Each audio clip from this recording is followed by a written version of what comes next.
Drill instructor सेडीज 104th cadet corps के नए रंगरूटों की इंस्पेक्शन करता है। जो उसे ढंग से जवाब नहीं देते उन पर वो गालियां बरसा रहा था और सज़ा दे रहा था। लेकिन जो लोग 2 साल पहले की उस तबाही को देख चुके थे उन्हें इन सब से छूट मिल जाती है। वो पहले से ही नर्क जैसा सब कुछ झेल चुके हैं और उनकी आंखों में एक अलग ही संकल्प झलक रहा था जिस वजह से उन्हें ये रियायत मिली हुई थी। जीन सैडीज को बताता है कि उसका प्लान है इंटीरियर में मिलिट्री पुलिस ज्वाइन करने का। सैडीज इसे सुनकर उसका बहुत मजाक उड़ाता है और हंसता है। वो सबको साफ साफ बता देता है कि इस हालत में वो लोग क्राउन के लिए किसी भी काम के नहीं हैं। तभी उसे साशा दिखती है जो लाइन में खड़ी होकर चोरी से आलू खा रही थी। सजा में उसे तब तक खेतों में दौड़ना पड़ता है जब तक कि उसे ये ना लगने लगे कि उसकी जान निकल जाएगी। लेकिन उसके लिए सबसे बड़ी परेशानी थी डिनर मिस हो जाना। अब यहाँ आपको अंदाज़ा लग सकता है कि साशा के लिए खाना कितना ज़्यादा इम्पोर्टेंट है। उसी शाम एरिन और बाकी कैडेट्स देखते हैं कि जो लोग ट्रेनिंग छोड़ चुके हैं उन्हें गाड़ियों में भरकर खेतों में काम करने के लिए भेजा जा रहा है।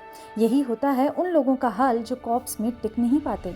एरिन बताता है कि वो और आर्मीन शिनगानशीना से हैं। ये सब सुनकर सबका ध्यान उसकी तरफ चला जाता है। फिर एरिन उन्हें समझाता है कि वहाँ क्या हुआ था, कैसे कोलोसल और आर्मर्ड टाइटन ने दीवारों को तोड़ दिया। जब कोई उससे रेगुलर टाइटन के बारे में पूछता है तो एरिन को एक पल के लिए वो सारा दर्द और सारी यादें घेर लेती हैं।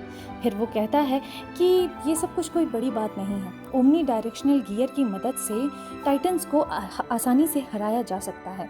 जीन को लगता है कि एरिन पागल हो गया है जो स्काउट्स में जाना चाहता है। एरिन जवाब देता है कि मिलिट्री पुलिस तो बस बड़े लोगों के लिए है जो आराम चाहते हैं।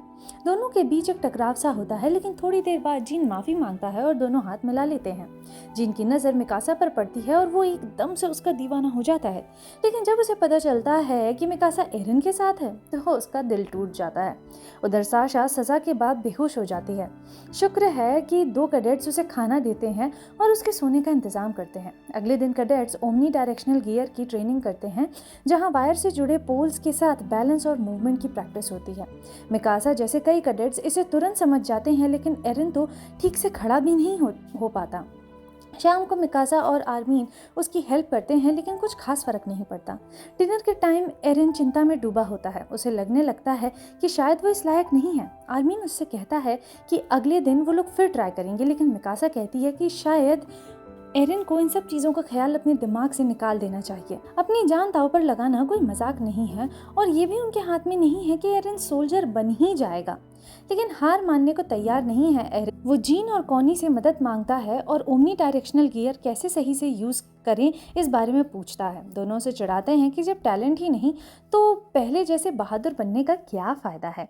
फिर एरिन बर्थहोल्ड और राइनर के पास जाता है, लेकिन वो भी उसे कोई खास टिप्स नहीं देते। बर्थहोल्ड उससे पूछता है कि शिंगानशीना में जो कुछ हुआ उसके बाद वो सोल्जर क्यों बनना चाहता है। आर्मीन कहता है कि वो बस चुपचाप नहीं बैठे रह सकता, कुछ तो करना पड़ेगा। बर्थहोल्ड और राइनर बताते हैं कि वो भी वॉल मारिया के साउथ से हैं जहां उसी रात टाइटन्स आए थे। वहां इतनी अफरा तफरी मच गई थी कि किसी को ठीक से कुछ याद ही नहीं कि क्या हुआ था।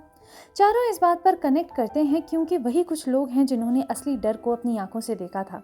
फिर वो बाहर जाते हैं और बात करते हैं कि उन्होंने कॉर्प्स क्यों ज्वाइन किया। एरिन एक बार फिर कसम खाता है कि वो सारे टाइटन्स को मार डालेगा और राइनर उसे भरोसा दिलाता है कि वो कल का एग्जाम पास ज़रूर करेगा। अगले दिन एरिन अकेले सैडीज का सामना करता है ट्रेनिंग ग्राउंड में। सारे कैडेट्स उसे देख रहे होते हैं, सबकी नज़रें उसी पर टिकी होती हैं। जैसे ही वायर खींचते हैं एरिन बैलेंस बना लेता है, लेकिन थोड़ी देर बाद उल्टा लटक जाता है। फिर भी वो हार नहीं मानता। सैडीज समझ जाता है कि शायद उसका गियर ही डिफेक्टिव था। वो उसे कहता है कि किसी और बेल्ट से अपने गियर को बदल ले।